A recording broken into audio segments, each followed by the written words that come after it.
This episode of Destructoid is brought to you by the Nissan Innovation Garage. Coming up on Destructoid, Insomniac's Overstrike has been reinvented as Fuse. The first batch of Steam Greenlight games have been green-lit. And are you tired of zombie games? Because too bad. Here's a new one. Also, iPhone 5. All that and more right now on Destructoid.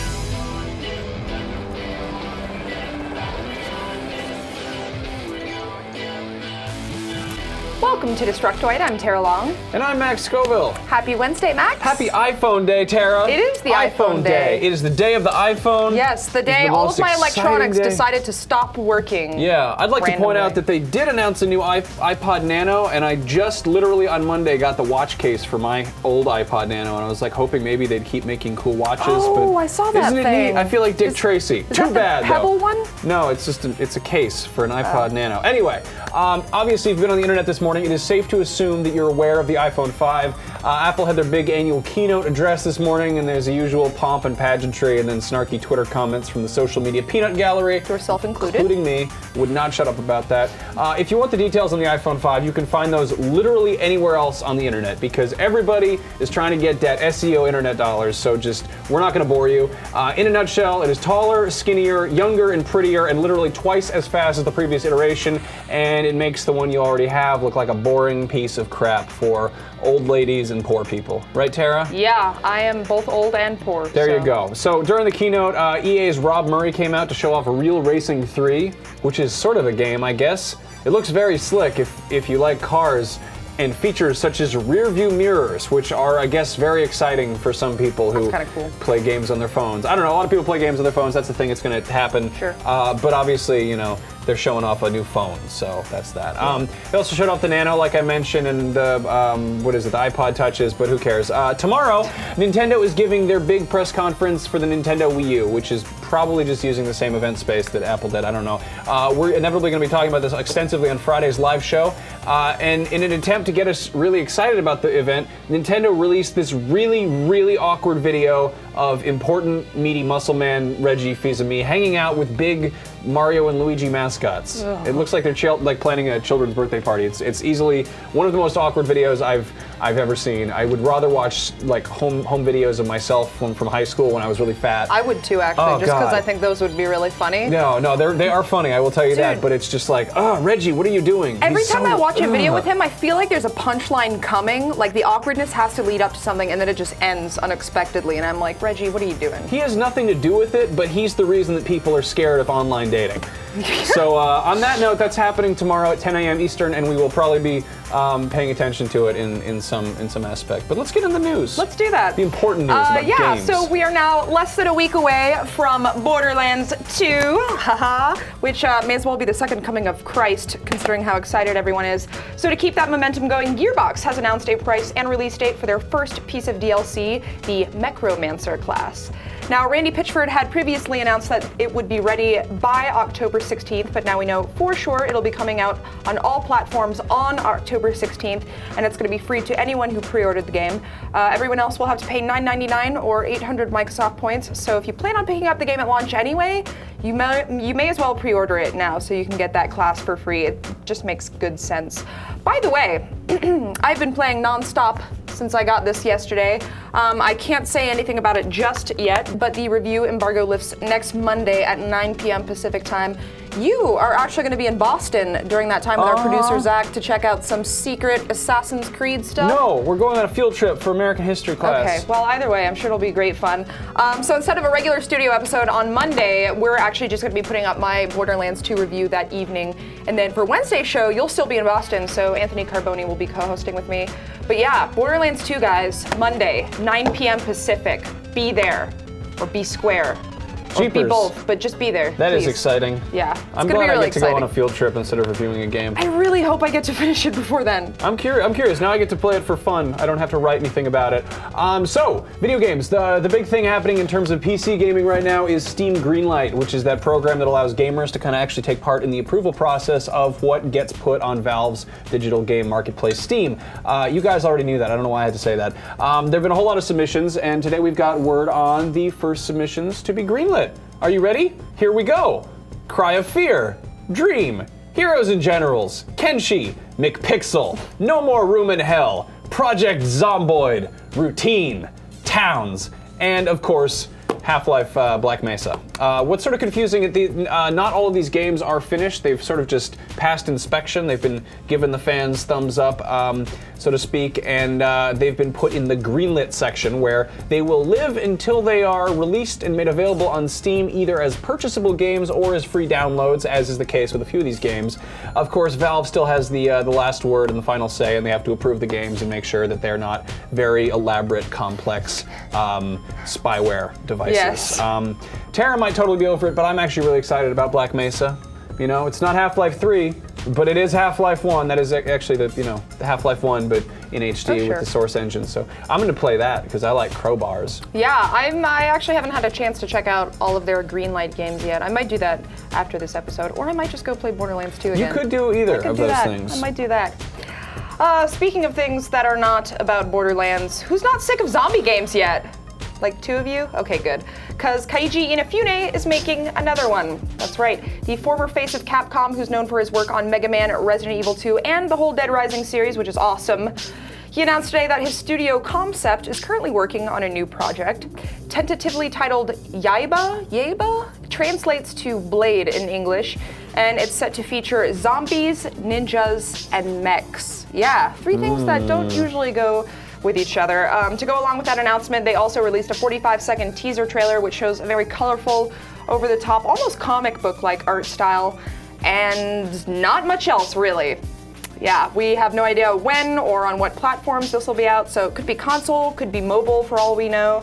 We have no idea. All we have to go on right now is the fact that Tecmo Koei apparently registered the trademark Yaiba, or Yaba, in Europe on August 31st, so they might be a publisher for that game. It's kind of unclear at this moment, but that is usually what that suggests. More details are expected to come out for that game on September 20th when the Tokyo Game Show kicks off, but in the meantime, what do you guys think of this? Is anyone excited? I think it actually looks kind of cool. I think it looks great. I like the art style. If it actually looks like I don't know, we don't know what the game is, you know? I feel like the art style... Yaiba? Yeah. Yoiba? We could just ask a Japanese person, but it's more fun to speculate. Zombies. Zombies. Let's thank our sponsor. Let's do that. Since the dawn of time, man's greatest inventions were all born in one common place, the garage. Imagine the wheel, the first Apple computer, your high school hairband, which is probably better off dead. Well, now we have the Nissan Innovation Garage. Nissan's created their own virtual garage to help bring your ideas to life, whether it's edible fashion or a programmable co-host who nods and agrees with everything you say. Name an invention. The diesel-powered iPod. There you go. The only limit is your imagination. All you guys have to do is submit your idea to NissanInnovationGarage.com, and their panel of engineers will choose 2 grand prize winners, each of whom will receive a $50,000 grant to fund their idea, as well as a brand new 2013 Nissan Altima. The deadline for submissions is October 12th, so be sure to head over to NissanInnovationGarage.com before then to submit your next great idea. They give you money and a car for inventing things. I know you guys have ideas. Don't even front. Get on that. So, speaking of ideas, that is our go-to segue for every story. You guys remember Overstrike? That is the game that Insomniac and EA were teasing back at E3 2011 that looked sort of like a cool cartoony shooter with kind of like a G.I. Joe or A-Team vibe. Well, the game has taken on a more serious tone and has been renamed Fuse. So they pretty much just completely rebranded the game. Hamza got to go check the game out, and he just put up a preview on Destructoid.com, and Insomniac's kind of keeping the plot details on the DL, but the basic idea is that the government had a secret semi-sentient alien goo called Fuse, and an evil organization called Raven steals it, and then the good guys have to get it back via 4-player co-op shooting. Players take control of 4 good guys. There's Dalton, Naya, Jacob, and Izzy. Each has a different specialty. Dalton's a heavy, Naya's stealthy, Jacob's a sniper, and Izzy does assault. Of course, it wouldn't be an Insomniac game without some weird and interesting weapons, and in the case of Fuse, these wacky weapons are all powered by this alien fuse substance goo stuff. There's the Shatter Gun, which crystallizes enemies, and there's the Warp Rifle, which opens up singularity wormholes and then sucks enemies inside. There is the Arc Shot, which is a sniper rifle crossbow that pins enemies to walls, and Dalton, the Heavy, actually has a force field barrier he can put up that allies can actually shoot through along with him, and it draws energy from enemy fire coming inward and then fires a kinetic blast outward. So Aside from the fuse weapons, Hamza said the gameplay was pretty straightforward, cover-based, run-and-gun kind of third-person shooting action, but praised the controls for being some of the tightest he's run into in a third-person shooter, as well as really digging the close-quarters stealth kills he was able to pull off with Naya. Overall, Hamza sounds really optimistic about this. No, not really. Cautiously optimistic about this. I think mostly because Insomniac is a great studio. They've done, Resistance. They've done what is it, Ratchet and Clank and Spyro, and they've got pedigree and they know how to make fun games. He did sound disappointed at the choice to kind of scale back the cartoony aesthetic that Fuse looked like it was going to have back when it was still being called Overstrike. Yeah. And I'm totally with him on that. Everybody seems to agree. What's funny is Hamza actually interviewed a couple of the guys from Insomniac. I think one of the lead art directors or something, and the CEO of Insomniac. Interestingly, back when it was still called Overstrike, it was supposed to be more of like a spy-themed game, and then they started building out the whole combat system, and they really fell in love with that whole fuse element, so they decided to kind of move the focus over there. I don't know if that's related to the art style change or not. No one's really said anything about the art style change, but according to Insomniac CEO Ted Price, the emphasis is still on creating a unique 4-player co-op experience, just like all their other unique 4-player co-op experiences. Price said in an interview with GameSpot recently that Insomniac no longer plans on making single-player games, which is kind of a big thing. The reason they gave was because the game world has changed. Quote, "As gamers, we've always been social, but thanks to the way technology has evolved, it's much easier for us to play together. It's much easier for developers to create experiences where you can play together, so we want to encourage that with all of our games." Okay, without even getting into what's wrong with the phrase, "as gamers, we've always been social," because what the fuck is going on with that? Instead, I will point out that Tara Long, am a person who not only enjoys, but prefers single-player games. Now, Insomniac, if you've got a specific vision for your company and that vision happens to be built around only co-op games, then by all means, exercise your creative vision. It is your company, after all. But don't partner up with EA, who have publicly bragged about not letting any single-player games through their filter of obsessive greediness, and then try to claim it's because the gaming world has changed. No, that's not true. If it's changed, it's because companies like you and publishers like EA shoehorn us into playing those games by not offering any other choices. Am I right, guys? Yo, Internet high five. What am I supposed to do? Go outside and play with a frisbee? Dude, it's just like a dog? I'm not doing that. I got thumbs. I need to shoot stuff with a gun, okay?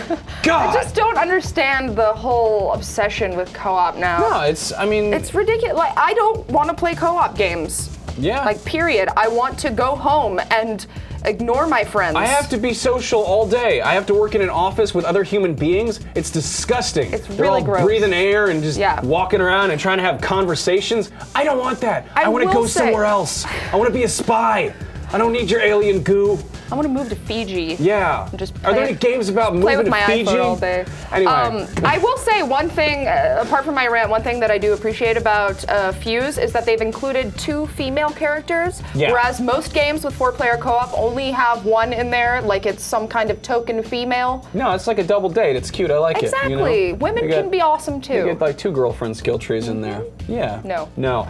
Okay, so that's about all the time we have for today. We'll be back here on Friday with one of our usual kind of cavalcades of merriment that is our live show that happens this Friday, 3:30 p.m. Pacific time, right here, youtube.com/dtoid. Check your local listings. There are different time zones, I hear. If you want to stay up to date, follow us on Twitter. The show's official account is dtoid show. And if you want access to my inner monologue and incessant snarky commentary, I'm Max Scoville. And if you want Instagram photos from rap festivals, Tara is Tara Longest. We will see you guys back here on Friday. Don't do any crimes. Take it easy.